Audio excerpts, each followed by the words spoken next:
After wandering the seas for more than 5 years, Hubbard finally came ashore here in the sleepy retirement town of Clearwater, Florida. His goal was to establish an international mecca for Scientology. But according to many insiders, Hubbard was growing more and more vindictive toward those who stood in his way. He created what he called the Rehabilitation Project Force. The people who are assigned to this camp are the worst of the worst. They're criminals in Scientology. Hannah Whitfield says the RPF was, in effect, a work camp to rehabilitate Sea Org members accused of insubordination. In May 1978, she says, it was her turn. I had two big men on either side of me who pretty much manhandled me into this room with no windows, and there was just a mattress on the floor. And I was locked in this room in the dark for however long it was. Whitfield says that while she was in the RPF, she lived in the garage of the church-owned Fort Harrison Hotel, ate scraps, and worked at hard labor up to 12 hours a day. What was your crime to have been put into this harsh program to begin with? My crime was, in a Scientology sense, a very serious one. I was accused of having negative thoughts about Mr. Hubbard. The Rehabilitation Project Force is a part within the Sea organization where people who have, been goofing up, they can go rehabilitate themselves. But some former members we talked to describe their experience as physically and psychologically punishing, and anything but voluntary. I was certainly completely at their mercy. Dennis Ehrlich claims that for one 10-day period, he was actually put under lock and key in the boiler room of the Fort Harrison Hotel. In the middle of one of the rooms was a chicken wire enclosure with a door that had a lock on it, and I was placed in there, and the lock was put on the door. At the time, Vaughn and Stacy Young were high-level public relations officials in the church. At 4 in the morning, one night, Vaughn and I were asleep, and there was a knock on the door, and 2 security guards were there, and they took me away into the prison camp. Stacy Young says she was assigned to the RPF for disobeying an order to interrogate a fellow staff member. For part of the time, Young says she was in a room on the 7th floor of the Los Angeles church. Her husband admits he stood by and did nothing to try to get her out. You're being challenged that, what are you? Are you disloyal?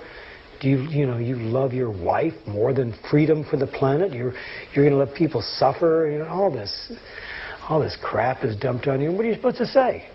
I didn't see Vaughn for several months. I didn't hear from him.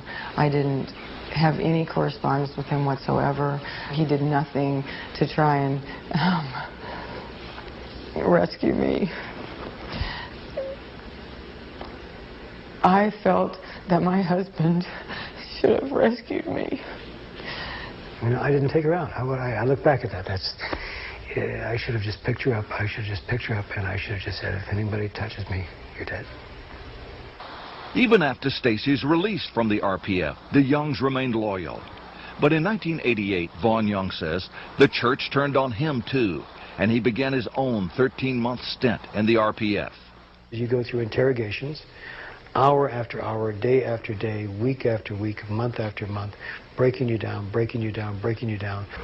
A year after Vaughn's release from the RPF, the Youngs say they had had enough.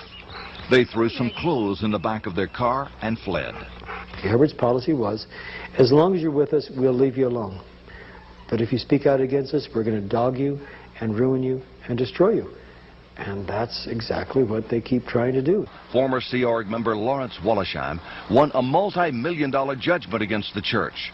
An appeals court judge wrote that while in the RPF, Wollersheim had been forced to undergo a strenuous regime that lasted 19 hours a day. When he tried to escape the RPF, the judge wrote, several Scientology members seized Wollersheim and held him captive. They censor the phone calls. You're not allowed to speak to anyone who's critical. There was no way for anyone to reach me. Scientology has projected a kinder, gentler, more understanding image in recent years. But critics insist that RPF camps continue to exist today.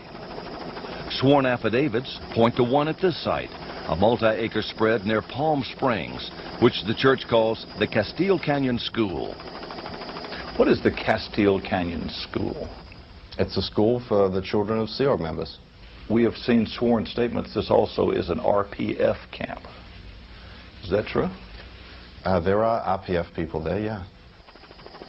ABC asked Mike Render if we could take our cameras and go to the school to talk to those inside, but he refused.